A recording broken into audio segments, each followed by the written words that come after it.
الحمدللہ رب العالمین والصلاة والسلام علی سید المرسلین اما بعد فاعوذ باللہ من الشیطان الرجیم بسم اللہ الرحمن الرحیم۔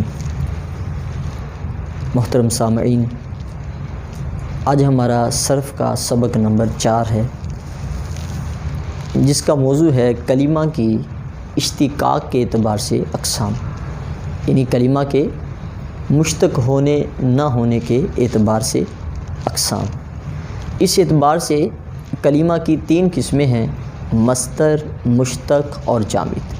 اشتقاق کے اعتبار سے کلمہ کی 3 قسمیں ہیں: مصدر، مشتق اور جامد۔ اب ان کی میں سے ہر ایک کی تعریف۔ مصدر وہ کلمہ جس سے اسماء اور افعال بنائے جائیں، وہ کلمہ جس سے اسماء اور افعال بنائے جائیں۔ اس کی مثال علم ہے، کیونکہ عالمہ وغیرہ، عالمہ، یعلم، عالمن وغیرہ جو ہیں وہ علم سے بنائے جاتے ہیں، اور مصدر کی تعریف یہی تھی کہ جس سے افعال اور اسماء بنائے جائیں۔ اور اس کی اردو میں پہچان ہے کہ جس لفظ کے ترجمہ کرنے میں اردو میں جاننا یعنی کہ آخر میں نہ آ جائے، جاننا، ہونا، کرنا، پینا، سونا، کاٹنا، کھولنا، مدد کرنا، یعنی کہ نہ آ جائے تو یہ اس کے مصدر ہونے کی ایک علامت ہے۔ تو مصدر کی تعریف وہ کلمہ جس سے اسماء اور افعال بنائے جائیں۔ نمبر 2، اشتقاق کے اعتبار سے کلمہ کی دوسری قسم مشتق ہے۔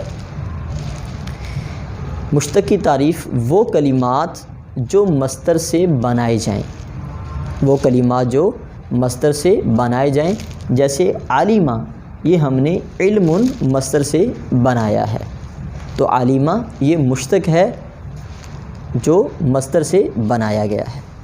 تیسری قسم اشتقاق کے اعتبار سے کلمہ کی جامد ہے۔ جامد کا مطلب اور تعریف یہ ہے جو کسی سے نہ بنا ہو، نہ اس سے کچھ بنایا جائے، جیسے عیسیٰ۔ عیسیٰ ہے، نہ یہ کسی سے بنا ہے، نہ اس سے آگے کچھ بنتا ہے۔ آسان لفظوں میں ہم یہ بھی کہہ سکتے ہیں کہ جو کلمہ مصدر نہ ہو، مشتق نہ ہو، وہ جامد ہوگا۔ تو الحمدللہ کلمہ کی اشتقاق کے اعتبار سے اقسام مکمل ہو چکی۔ 3 قسمیں تھیں: مصدر، مشتق اور جامد۔ مصدر جس سے اسماء اور افعال بنائے جائیں، اس کی مثال علم، جاننا۔ اردو میں اس کی پہچان یہ ہے، ترجمے میں نہ آئے، ہونا، کرنا، سونا وغیرہ۔